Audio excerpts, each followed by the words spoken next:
Welcome back and welcome to 2017. Yeah, lots of excitement. Good.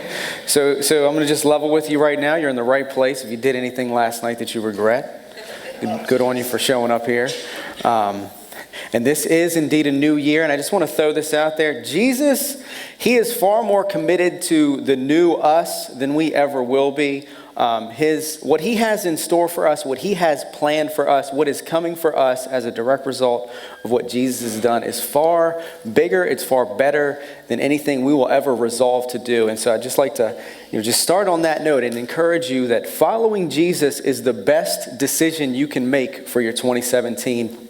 And this morning, we're going to continue taking a look at Jesus' life as we get it through the lens of Luke's gospel. And today, we're going to zero in on a portion of Jesus' life that a lot of scholars consider to be the lost years of Jesus. This is Jesus' childhood or his boyhood, if you will. This is a time during Jesus' life that, frankly, no other gospel writer includes this in their gospel writing. Luke is the singular gospel writer inspired by God who decides to include Jesus' childhood in the gospel account that he records. And the big question that I have when a gospel writer does something that the other three have failed to do is why? Like, why is Luke deciding to zero in on a period of Jesus' life that no one else really seemed to be paying attention to? And I think the reason why is pretty simple. I think that Luke mentions Jesus' childhood because Luke wants us to know Jesus on a deep, intimate level. And he also wants us to have an experience with Jesus like the one that we're going to see Jesus having with God himself in this story. And so in essence, Luke includes this story to help us get a clearer picture of who Jesus is and to get one step closer to experiencing God. So I'm in chapter 2 of Luke's gospel. I'm going to start in verse 41 and we'll work all the way to verse 52, and then we'll make a little bit of a jump and we'll go to chapter 3 and we'll take a peek at verses 21 through 23 there. So I'm in Luke chapter 2 verse 41, and there we read, every year his parents traveled to Jerusalem for the Passover festival. When he was 12 years old, they went up according to the custom of the festival. After those days were over, as they were returning, the boy Jesus stayed behind in Jerusalem, but his parents did not know it. Assuming he was in the traveling party, they went a day's journey. Then they began looking for him among their relatives and friends. When they did not find him, they returned to Jerusalem to search for him. After 3 days, they found him in the temple complex, sitting among the teachers, listening to them and asking them questions. And all those who heard him were astounded at his understanding and his answers. When his parents saw him, they were astonished. And his mother said to him, "Son, why have you treated us like this? Your father and I have been anxiously searching for you." To which Jesus replied, "Why were you searching for me?" He asked them. "Didn't you know that I had to be in my father's house?" But they did not understand what he said to them. Then he went down with them and came to Nazareth and was obedient to them. His mother kept all these things in her heart, and Jesus increased in wisdom and stature and in favor with God and with people. So here we have a narrative about a trip that Jesus is taking with his parents to Jerusalem. Being that Jesus grew up in Jewish culture, this would be one of a few trips that a family like Jesus' family would have made in any given calendar year. The occasion here, however, is the annual feast of the Passover. And the Passover, in essence, it's a celebration that commemorated God rescuing his people, Israel, from the grip of slavery at the hands of the Egyptians. And during that time, the city of Jerusalem, the population rather, would swell almost tenfold. So you're talking about 100,000 people are all converging on this city called Jerusalem, which happened to be the center of faith and worship for Jewish people. And this wouldn't have been Jesus' first Passover because his parents were very committed to the Jewish faith and Mosaic law. And in fact, after his birth, they did everything that Mosaic law prescribed a parent to do with their child. But I think it's really, really interesting as far as why Luke includes this story in his gospel account, and I think it's really important that I give you some context to help us understand some of the details that are there. So the fact that Luke tells us that Jesus is 12, it's a pretty significant detail.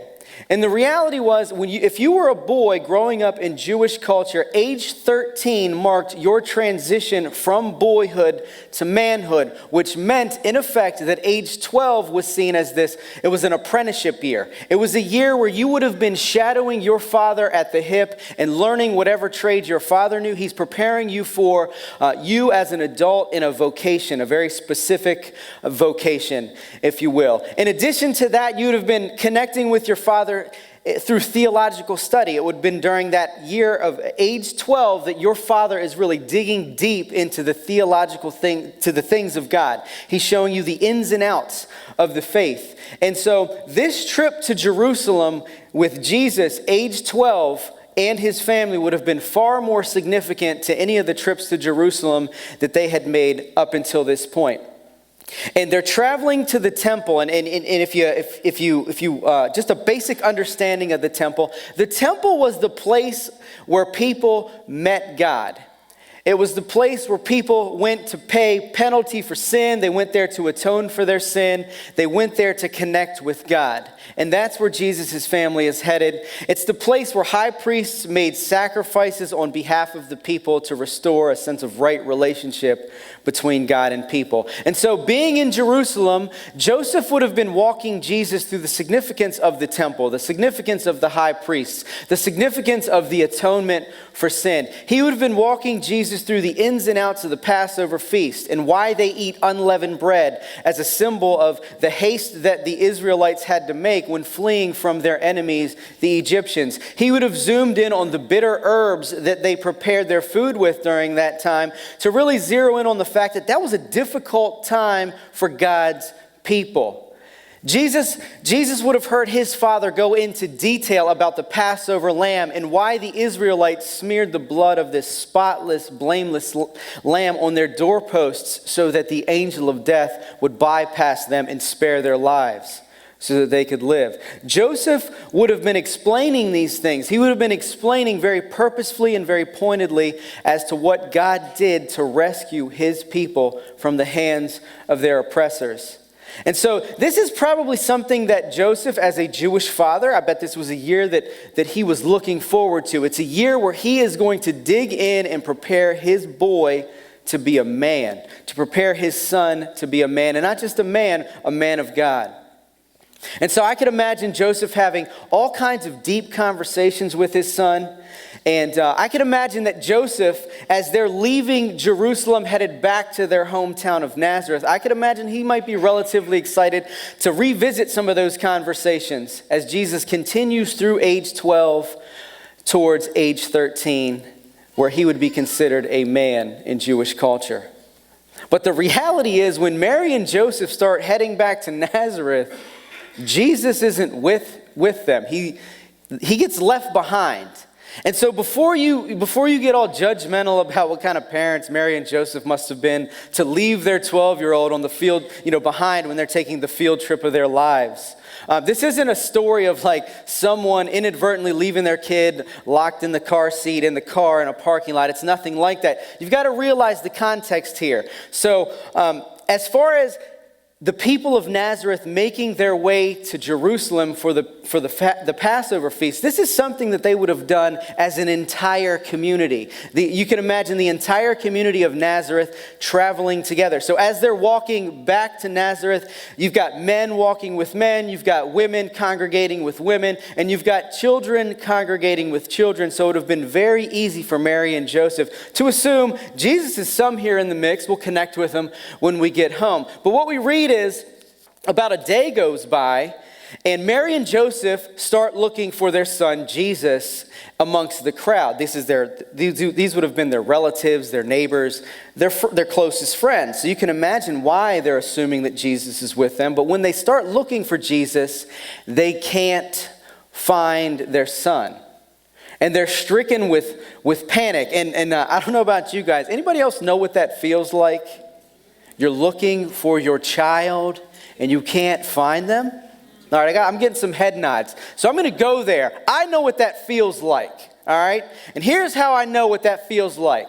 I have a bunch of kids. I'll just leave it at that. And when one of them, I'm not going to mention their name, one of them was 3 years old, I experienced firsthand what that felt like. So my wife, she's a nurse. She does weekend option. And this particular Friday, she was getting ready to roll out, drive up to Baltimore, and clock in. So I have this 3-year-old on my couch, which is not uncommon. I say, hey, I'm going to walk your mother out to the car. She's sitting there with a blanket and her thumb in her mouth. I walk my wife out to the car, say goodbye, come back into my house, and this 3-year-old is AWOL. She is gone. She's missing. The door that I walked out of and closed behind me is open, and so I go in my house, and I'm kind of panicked, okay, because I'm single dadding it for the weekend. My wife just left. And the last thing I want to do is call her and be like, hey, I lost the kid. All right. So I'm tearing through her bedroom. I'm looking in the closet. I'm screaming her name. I'm going into my room, to bathrooms, to the basement, to the attic. And this kid is nowhere to be found. All right. So don't judge me for this. So I want to give you a little more back end. So earlier that week, I'm reading through this book about human trafficking and how, it could happen in an instant. And we live in a very busy neck of the woods. The 95 corridor is a place where that stuff happens. So I'm thinking, no, like my daughter's gone. She's gone. And so instead of trying to win hide and seek, I call the police. All right, and I'm telling them what she's wearing and how long she's been gone, and there's no other choice but to realize how panicked I am. And then the next phone call I make is to my wife, and God bless this woman, she knows how to handle crises, and she's like, you are out of your mind.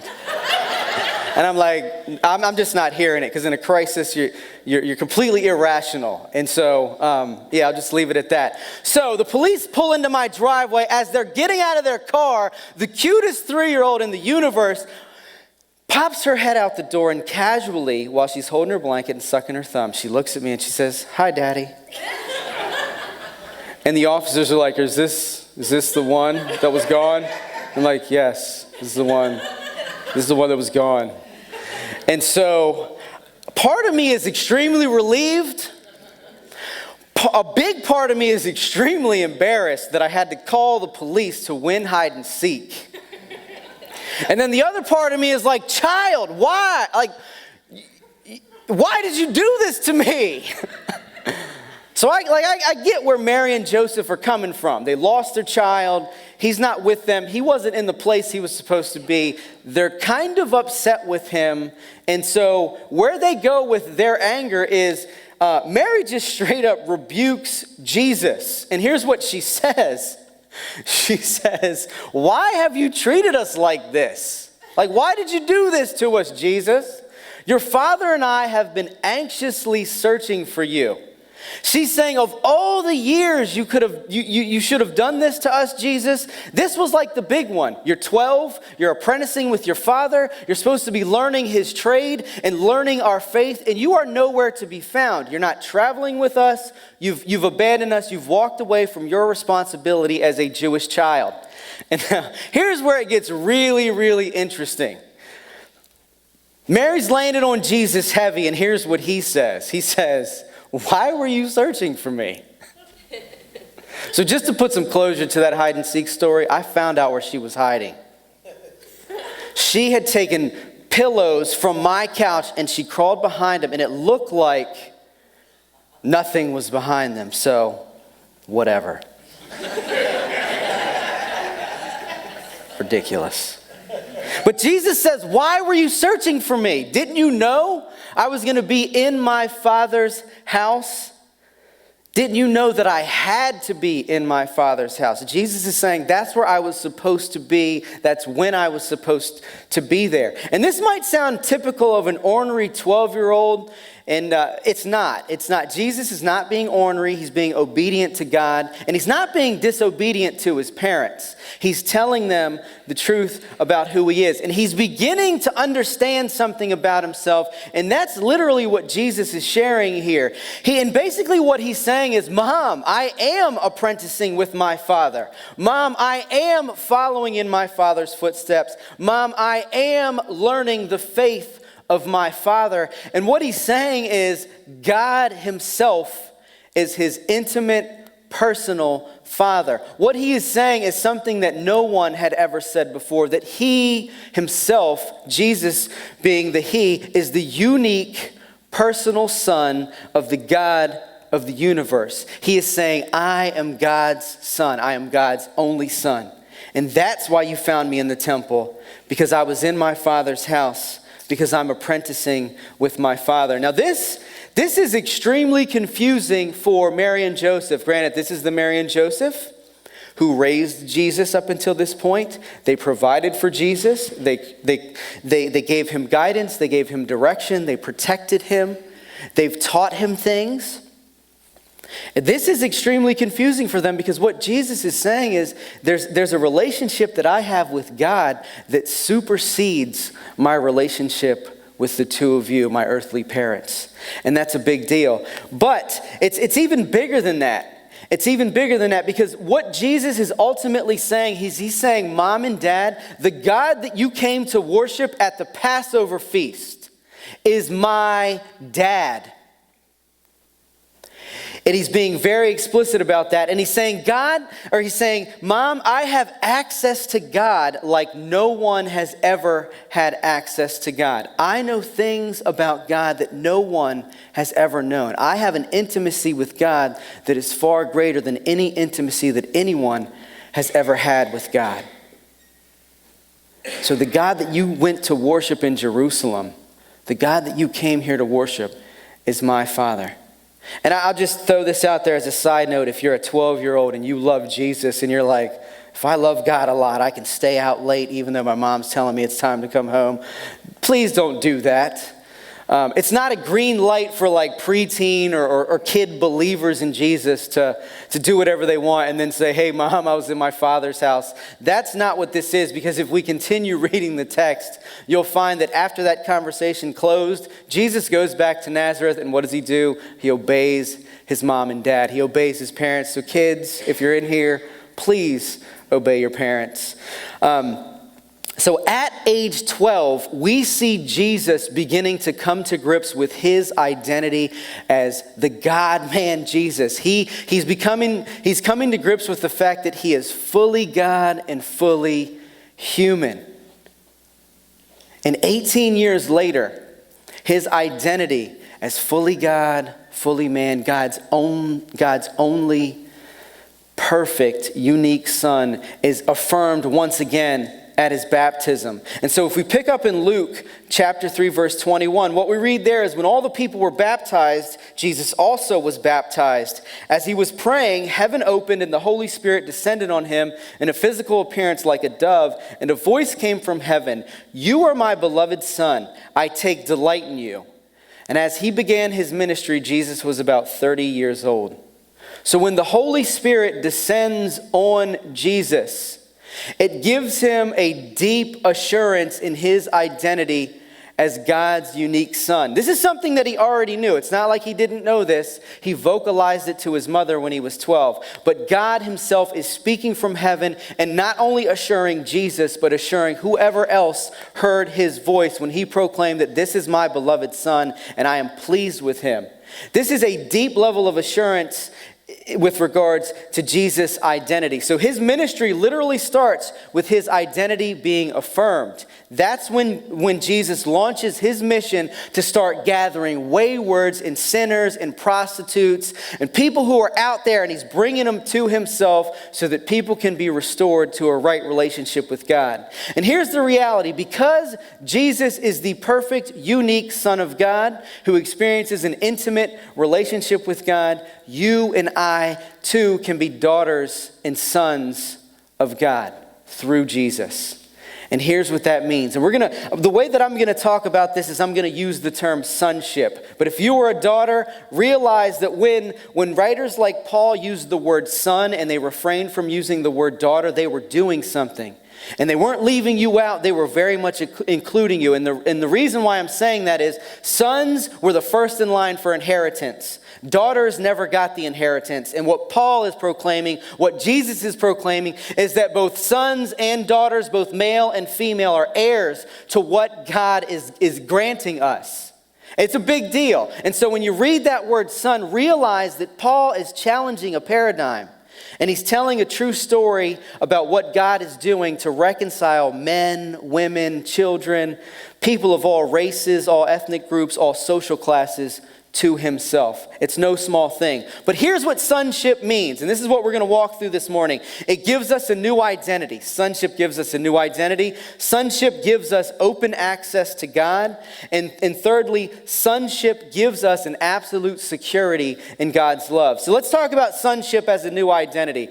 In Paul's letter to the Romans, He really lays out the grand dilemma in which we find ourselves. And the backdrop for that letter is Genesis 3. And in Genesis 3, we read about how the entire created order has been disrupted and destroyed and broken by sin. We realize how alienated we've become from God, how alienated we've become from people, from each other, how broken and wrecked things have become as a result of sin. And if you're not tracking with me, I believe that if you took enough time to really analyze the day-to-day, the week-to-week, to the year-to-year, our lives reveal the ongoing tension that we experience relationally. And that's not just with God, it's with people. And it's with people that we love and we care about. We experience this ongoing tension. And I think the tension is heightened at a time of year like this holiday time where Christmas is going on and a New Year's going on. And what we have right now, like on a day like today, are droves of people formulating resolutions. They're coming up and contriving plans as to how they're going to become a better version of themselves. And generally speaking, I don't think that there's anything wrong with trying to get yourself on a new trajectory of living. But the simple fact that we have to find a new trajectory of living is telling to the fact of how broken things are. If everything was okay, we wouldn't necessarily need a resolution. If we could make things better through just large, solid doses of optimism and resolution, we wouldn't really need the Savior that Jesus is. We'd be able to save ourselves. And Paul is making it very clear that we cannot, regardless of the amount of optimism or effort or resolution, we cannot rescue ourselves. And here's what our sense of emptiness does, because that's what we get as a result of sin. We have this deep sense of emptiness. And what it causes us to do is we are on this never-ending hunt to try to find personal value, to try to feel valued, loved, and accepted. And so what we do is we go about our lives and we build an identity for ourselves on things that are virtually unstable, things that we find joy in today, but we find hatred in next week. And when we build our identity on anything other than God and Jesus' finished work, what we're going to find is that we are always on the verge of collapse. We are one step away from the verge of collapse if we're building an identity for ourselves on things that are unstable. And the reason why I think that is, that's why we fall apart when people criticize us. That's why we fall apart when we feel like we're being rejected or we haven't met the expectations of the people in our lives. This is why we seek the approval of other people. Because at the core, I don't think that we get it. And so another thing that we do is maybe we're critical of other people. And we do that as a means of highlighting how good we are. We use criticism to leverage the identity that we're building for ourselves.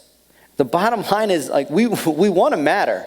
We really want to matter. We want to feel valued and we want to feel accepted. And this is because one of our deepest fears is that we don't matter. Because of sin, we fear that we don't matter. And some of us, maybe we've been told that we don't matter, like someone legitimately has said, you don't matter. And maybe that person was someone who was close to you, someone who you deeply loved and you thought they loved you back, and they've by way of either explicitly stating it or by way of actions, they've communicated that you don't matter. And that's why some of us feel this way. Some of us feel this way maybe because we're unemployed. We're between a rock and a hard place financially. Maybe our marriage is falling apart. Or maybe we're parents and our grandiose visions and dreams for our kids they've come apart at the seams. They've come unhinged. And we don't have a relationship with those kids that we deeply love. Some of us feel this way because we're trapped in an addiction, maybe to pornography or substances or whatever it may be. We're trapped and we feel like we can't get on the other side of it. Some of us feel this way because we've been burned by the church. We've been burned by religious people. So let me just tell you this. Our drive, I believe, our drive to prove ourselves, to make ourselves feel valuable, to make ourselves feel accepted, is a direct result of our broken relationship with God. And I'm convinced that if we really had a deep assurance that we have been completely and utterly reconciled to God through Jesus' finished work, that we really fully, deeply understood our new identity as sons and daughters of God, our lives would no longer be governed by trying to live up to somebody else's expectations or trying to please the people around us or being driven by the approval of other people. Instead, I think we would live lives that were driven, that were just an offshoot of our identity as sons and daughters. We'd operate from a position of already being fully loved and accepted, rather than operating from a position where we're trying to earn love and acceptance. And this is the type of assurance that Paul is saying is available to us through Jesus. And in that same letter to the Romans, listen to what he wrote. He said, "For those who are led by the Spirit of God are the children of God. The Spirit you received does not make you slaves so that you live in fear again.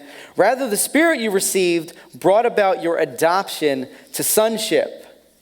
And so Jesus, he shows us what this deep sense of security as God's son looks like.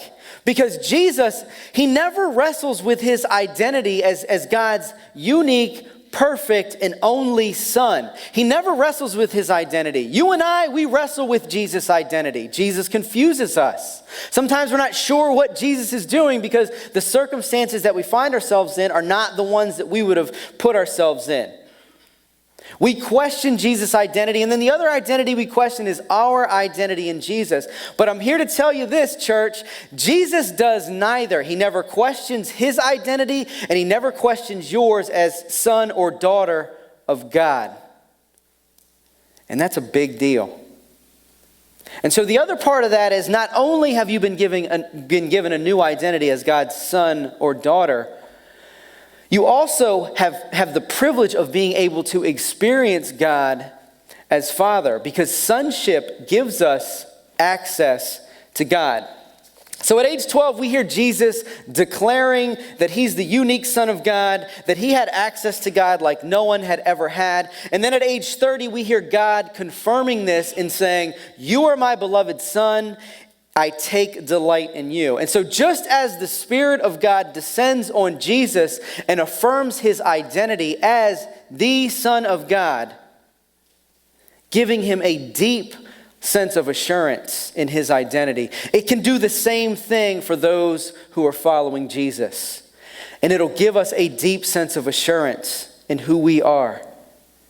It'll give us a deep sense of assurance that will allow us to access God freely and shamelessly. You see, Jesus is offering us a relationship with God that, frankly, it doesn't fit into any of our categories. It doesn't fit into any experience that we've ever had with an earthly father or with a spouse or with a friend, because it's built on entirely different terms. Jesus is inviting us to have open access to the God of the universe as our personal Father. And so I want to share something with you that'll help, I believe will help bring this to life. When Jesus starts referring to God as his personal father as a 12-year-old boy, he is breaking the mold. He is doing something that was unprecedented, especially in Jewish culture.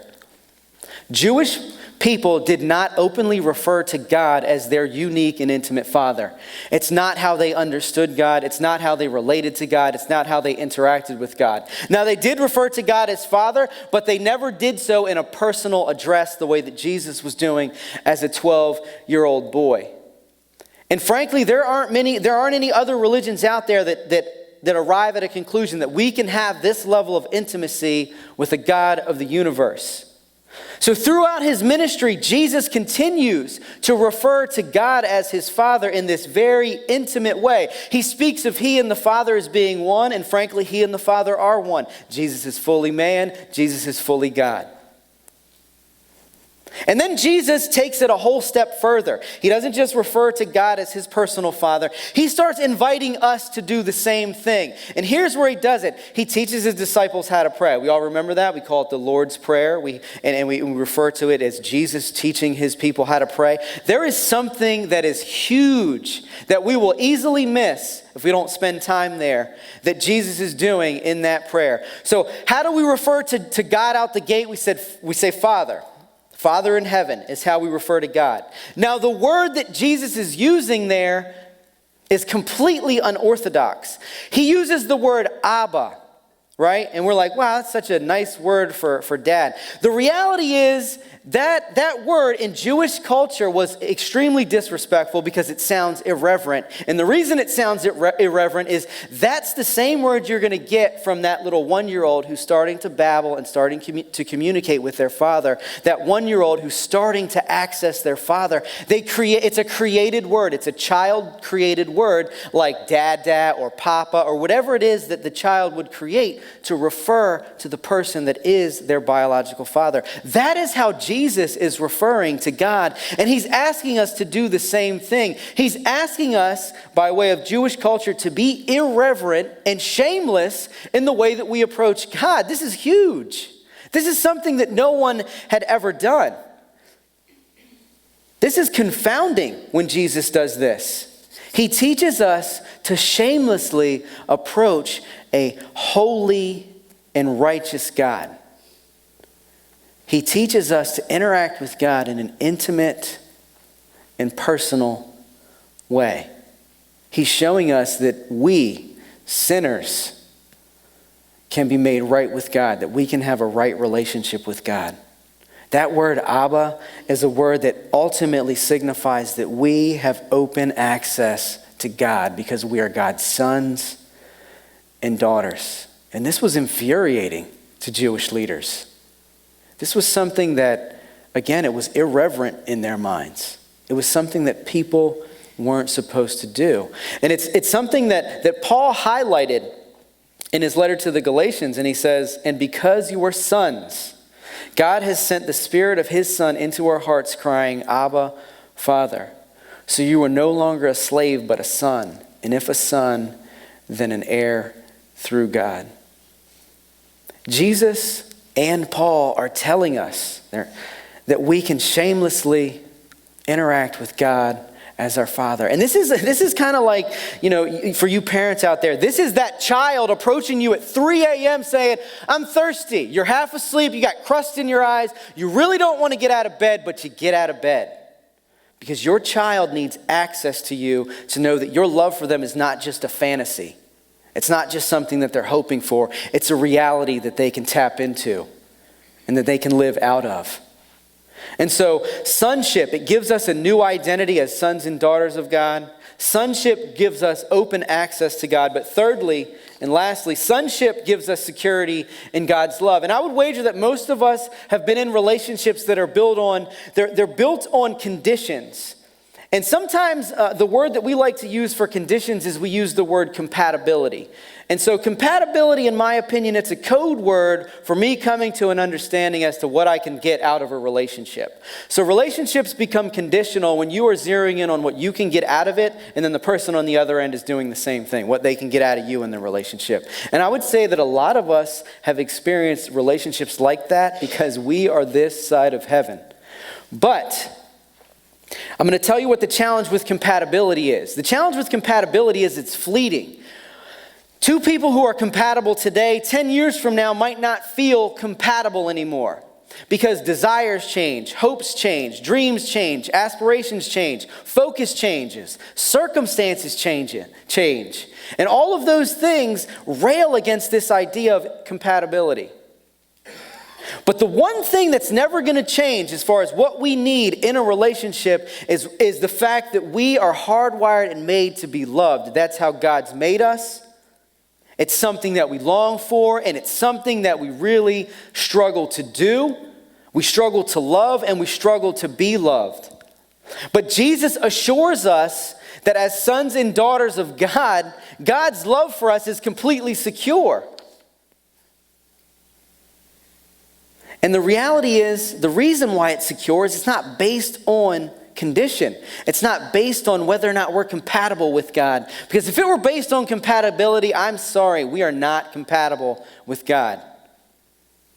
And so when God chooses to engage in relationship with people like us, what he's saying openly and honestly is, I'm not compatible with you guys. I bring everything to this relationship. Frankly, you bring nothing to this relationship. And so when we have an open and honest relationship with God, what we're getting is we're getting everything from God, all the while we're bringing nothing to the table.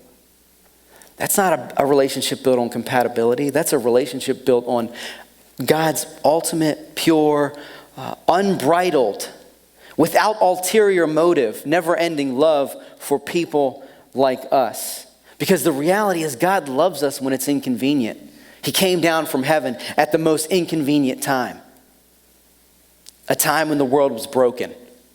He loves us when we run away from him.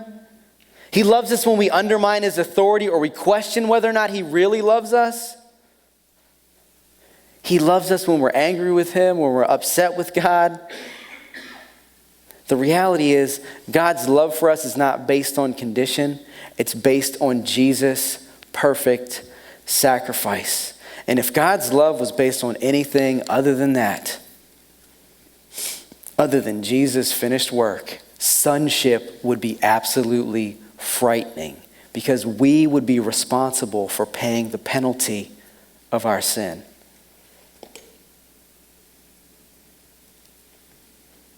Deeply down, I think we know that we don't measure up. And because we know that we don't measure up, we run, we hide, we lie, we cheat, we steal, we do all kinds of things to mask the fact that we don't measure up. And we do this because we fear rejection and we fear condemnation. But the fact that God's love is unconditional is the fact that we don't have to fear condemnation and we don't have to fear rejection. We don't have to lie. We can finally actually be transparent. We can admit our faults because we know we're not going to get crushed in doing so. We can forgive the people who've hurt us or who've wronged us. We can be open and honest without fear of rejection or condemnation. So as the worship team comes back up this morning, I just want to close this by zooming in to what Jesus' sonship really drove him to do. And so we read about how Jesus' sonship was beginning to be affirmed at age 12. And it propelled him, ultimately, his sonship propelled him into ministry at age 30. And it was Jesus' sonship that gave him absolute security in God's love for him. It was Jesus' sonship that directed his life. It directed every step that he took. And Jesus tells us this in John's gospel where he says, the Son is not able to do anything on his own, but only that what he sees the Father doing. For whatever the Father does, the Son also does these things in the same way. For the Father loves the Son and shows him everything he is doing. And through Jesus, sonship has been made available to shepherds, the lowliest members of society. It's been made available to prostitutes, to drug addicts, to waywards, to people who are driven by their own self-image or success. It's been made available to people like us. Because of Jesus' sonship, we too can be sons and daughters of God. Because of Jesus, we can shamelessly and openly access God as our Father. Because of Jesus, we can have a deep sense of security in God's love for us. So Jesus' sonship, it led him to the temple in Jerusalem at age 12, to that Passover feast. And it led him back there as a 33-year-old man at the end of his ministry. His sonship took him right back to that city. And he'd be left in that city again, just like he was as a 12-year-old boy. Only this time, his disciples wouldn't find him in the temple court. They'd find him carrying a cross through the streets of Jerusalem. They'd find him hanging on a cross at Calvary. This time, Jesus wouldn't leave Jerusalem. Instead, he would stay and he would freely lay down his life. And his friends would be left confused and upset and let down. They'd be left perplexed at his death. They'd be wondering, why did Jesus do this to us? Why did he set our hopes so high that he was the one that was going to solve all our problems? He was the one that was going to redeem us. He said all those things, and then he suffered and he died. Why did Jesus pretend to be immortal when he was mortal? Like Mary and Joseph, like us, we don't fully understand Jesus. We don't understand the life that he lived, the death that he died. And if we zoom in at the end of Luke's gospel account, after Jesus has died, we're going to find that two of his disciples, two of his followers, they're just miles outside the city. They're walking on the Emmaus road, we call that. And they're just going back and forth with this love. They're just perplexed. And they're like, why? Why is it like this? Why is Jesus gone? He was the only hope that we had. And I'm assuming that sometimes that is exactly how we feel as followers of Jesus. Like, where is Jesus amidst my circumstance or my scenario?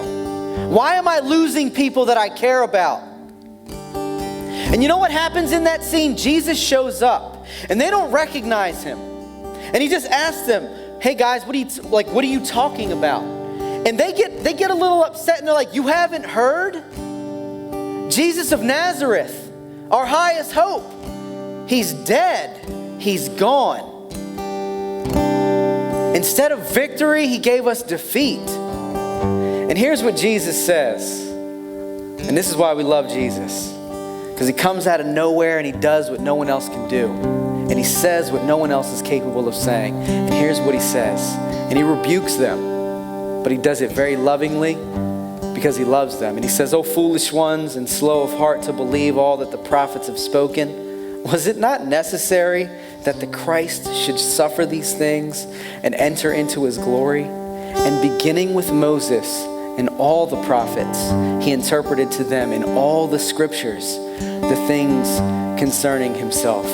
You see, as a boy apprenticing with his father, Jesus began to understand that he would one day become the true temple.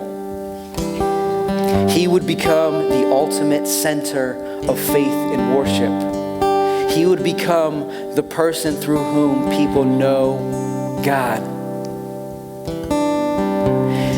That through him, people would be made right with God. Jesus began to understand that one day he would be our high priest. That he would be the one mediator between man and God. And that he, as our high priest, would offer the ultimate sacrifice. Jesus began to see that he was the true Passover lamb, the innocent, perfect, helpless lamb who was slain so that we could live. He began to see that his blood would be spread on our doorposts so that we could be spared. He began to see that he would be rejected, that he would experience the rejection that we deserved so that we could be accepted. He began to understand that he, the unique, perfect Son of God, would give up the love of the Father so that we could experience the love of the Father. That he would give up sonship. He's crying out, my God, why have you forsaken me? So that we could be brought home as sons and daughters of God. So after Jesus, our high priest, laid down his life on our behalf, he sat down at the right hand of God. And you have to understand that in the temple, there were no seats for the priests to sit down upon, which implied that their work in atoning for our sins was ongoing and never ending. But Jesus, our high priest, he sat down at the right hand of God.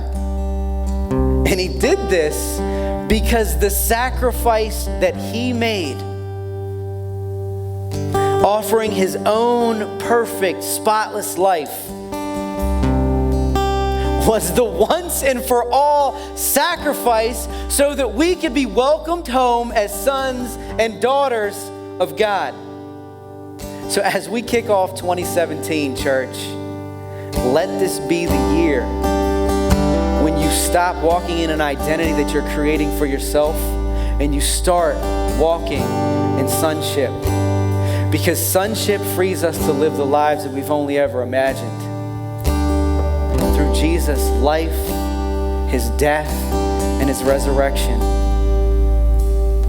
Jesus, our high priest, our temple, our Passover lamb, through Jesus, we gain a new identity as sons and daughters of God. We gain an open and free, shameless access to God. And we gain a security in God's love that our lives demand. That's all I have, church.